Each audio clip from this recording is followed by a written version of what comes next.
साईनाथ महाराज की जय। भारती साई बाबा सौख्यदातार जीवा, चरणार जातली द्यावा दासा विसावा, भक्ता विसावा। भारती साई बाबा जाळुनिया नंग, सस्वरूपी राहे रंग। मुमोक्ष जना दावी निज डोळा श्रीरंग, डोळा श्रीरंग। भारती साई बाबा जया मनी जैसा भाव, दया तैसा अनुभव। दाविसी दया घना, ऐसी तुझी ही माव, तुझी ही माव। भारती साई बाबा तुमचे नाम ध्याता,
अनंता तुला ते कसे रे स्तवावे, अनंता तुला ते कसे रे नमावे, अनंता मुखाचा शिने शेष गाता, नमस्कार साष्टांग श्री साईनाथा, स्मरावे मनी त्वत्पदा नित्य भावे, पुरावे तरे भक्ति साठे स्वभावे,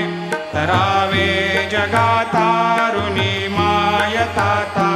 नमस्कार श्री साईनाथा,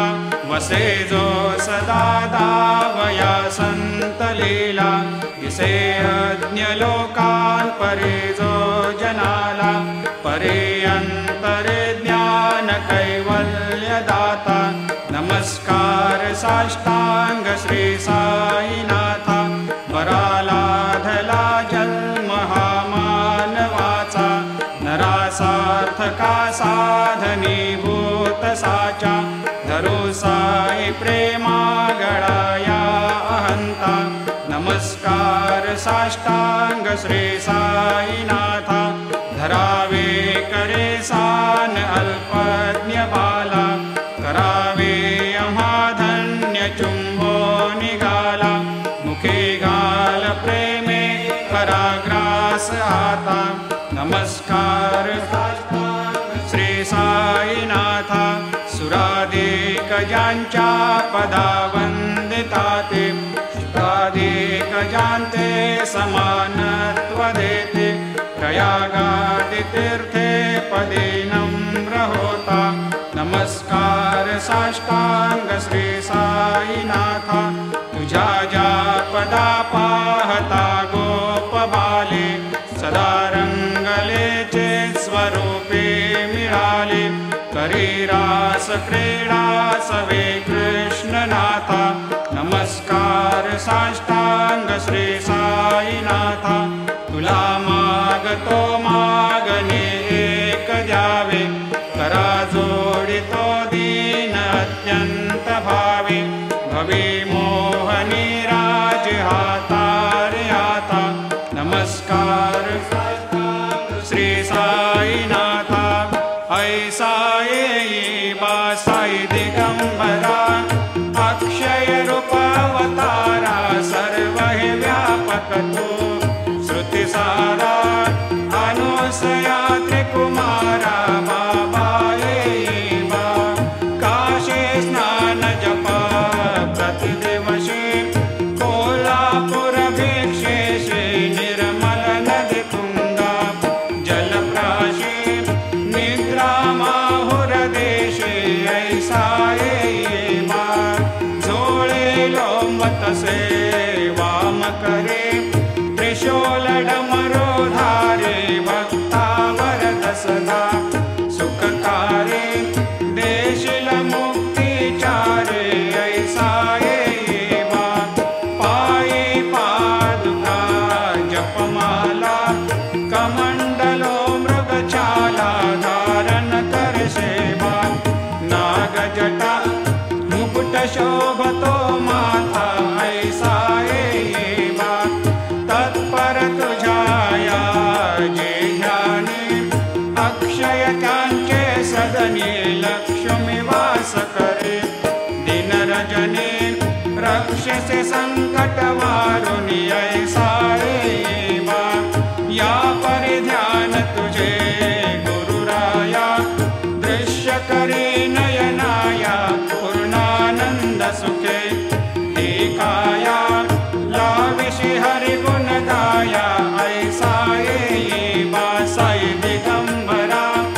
अक्षय रूपावतारा, सर्व हि व्यापक तो, श्रुतिसारा अनुसया त्रिकुमारा, बाबा येई बा, सदा सस्वरूपं चिदानन्दकन्दं, जगत्सम्भवस्थान संहार हेतुं, स्वभक्तेच्छया मानुषं दर्शयन्तं, नमामीश्वरं सद्गुरुं साईनाथं, भवद्वांतविध्वंसमार्तण्डमीड्यं, मनोवागतीतं मुनिर्ध्यानगम्यं, जगद्व्यापकं निर्मलं निर्गुणत्वां नमामीश्वरं सद्गुरुं साईनाथं भवाम्भोधिमग्नार्दितानां जनानां स्वपादाश्रितानां स्वभक्ते प्रियाणां समुद्धारणार्थं कलौ सम्भवन्तं नमामीश्वरं सद्गुरुं साईनाथं सदा निम्बवृक्षस्य मूलाधिवासात् सुधास्राविणं तेक्तमप्यप्रियन्तं तरुं कल्पवृक्षाधिकं साधयन्तं नमामीश्वरं सद्गुरुं साईनाथं सदा कल्पवृक्षस्य तस्याधिमूले भवद्भावबुद्ध्या सपर्यादिसेवा नृणां कुर्वतां भोक्तिमुक्ते प्रदन्तं नमामीश्वरं सद्गुरुं साईनाथं अनेकाश्रुता तर्क्यलीलाविलासै समावेशकृतेषान् भास्वत्प्रभावम् अहं भावहीनं प्रसन्नात्मभावम् नमामीश्वरं सद्गुरुं साईनाथं सतां विश्रमाराममेवाभिरामं सदा सज्जनैः सस्तुतं सन्नमद्भिः जनामोददं भक्तभद्रप्रदन्तं नमामीश्वरं सद्गुरुं साईनाथं अजन्माद्यमेकं परब्रह्म साक्षात् स्वयं सम्भवं राममेवावतीर्णं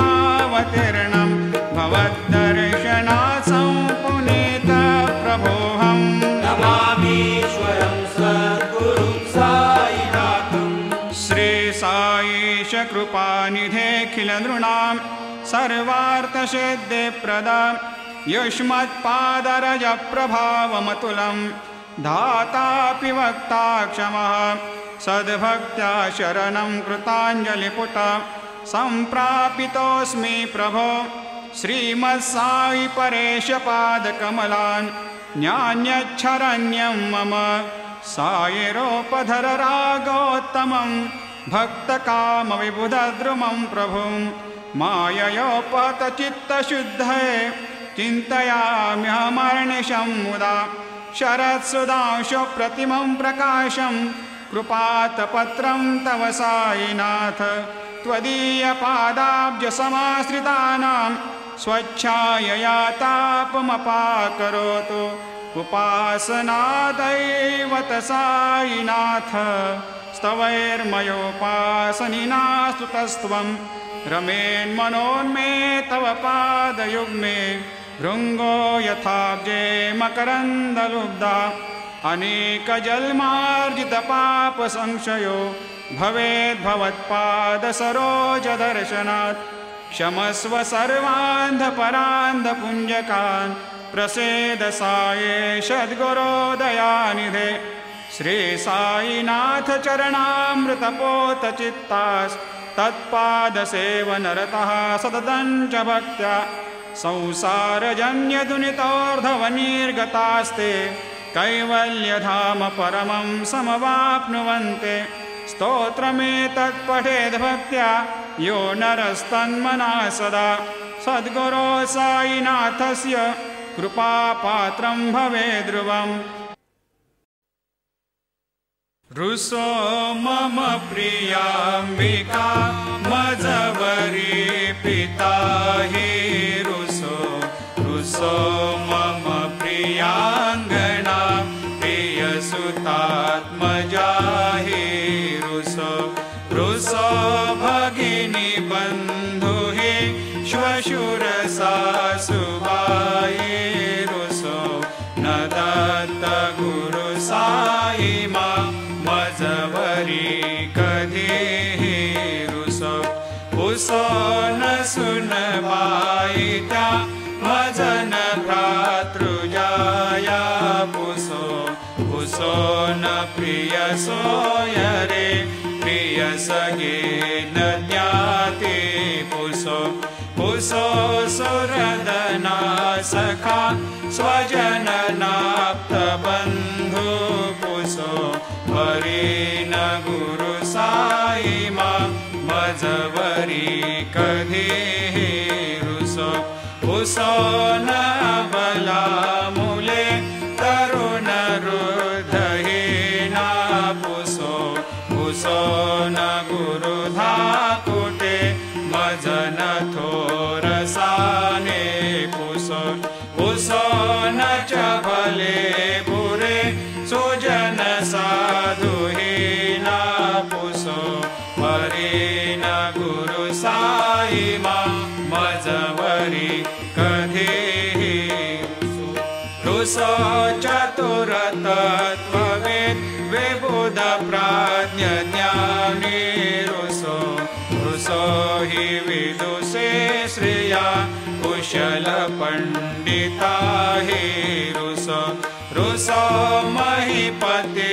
यते भज कथापसे रुसो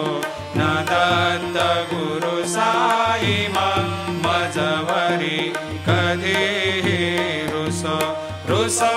कवि ऋषि मुनि अनघ सिद्ध योगी रुसो रुसो हि गृह देवता निकुल ग्राम देवी रुसो रुसो खल पिशाच हे मलिन डाकिनी रुसो न दत्त गुरु साई मा मजवरी कधी रुसो रुसो मृग खग कृमि अखिल जीव जंतु रुसो रुसो विटप प्रस्तरा अचल आपगाब्दे रुसो रुसो खपवनाग्निवार अवनि पंचतत्वे रुसो न दत्त गुरु साई मा मजवरी कधी रुसो रुसो विमल किन्नरा अमल यक्षिणी रुसो रुसो शशि खगादे गगनि तारका रुसो रुसो अमर राज हे अदय धर्म राजा रुसो न दत्त गुरु साई मा मजवरी कधी रुसो रुसो मन सरस्वती चपल चित्त देहि रुसो रुसो वपुदिशा किला कठिन काल तो हे रुसो रुसो सकल विश्व हे मयि तु ब्रह्म गोलम रुसो न दत्त गुरु साई मा मजवरी कधी रुसो विमूढ मनुनि हसो मजन मत्सरा हे डसो अदाभिरुचि उल्लसो जनन कर्दमीनापसो न दुर्गधुतिचा धसो अशिव भाव मागे कसो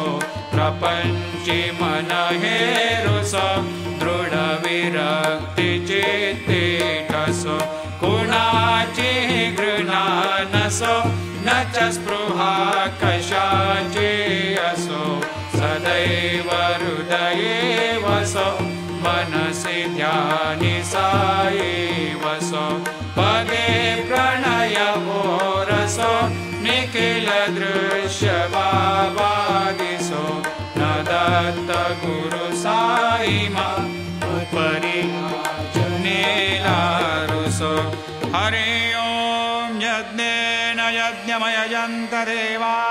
स्थानि धर्माणि प्रथमान्यासन्न ते हनाकं महिमान सजन्त यत्र पूर्वे साध्या सन्ति देवाः ॐ राजाधिराजाय प्रसह्य साहिने नमो वयं वै श्रवणाय कुर्महे समे कामान् कामकामाय मह्यं कामेश्वरो वै श्रवणो दधातु कुबेराय वै श्रवणाय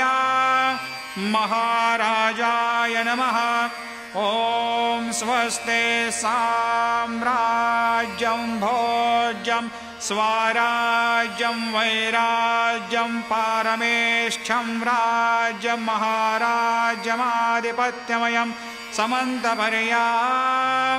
ईशात् सार्वभौमः सर्वायुषान्त्राधात् परार्धात् पृथिव्यै समुद्रपर्यन्ताया एकराळिति तदप्येष श्लोकोऽभिगीत मरुतः परिवेष्टारो मरुतस्यावसङ्ग्रहे आवीक्षितस्य कामप्रेर्विश्वे देवा सभासदैते श्रीनारायण वासुदेवाय सच्चिदानन्द सद्गुरु साईनाथ महाराज की जय। करचरणकृतं वा कायजं कर्मजं वा श्रवणनयनजं वा मानसं वा अपराधं विहितमविहितं वा सर्वमेतत्क्षमस्व। जय जय करुणाब्धे श्री प्रभो साईनाथ श्री सच्चिदानंद सद्गुरु साईनाथ महाराज की जय। राजा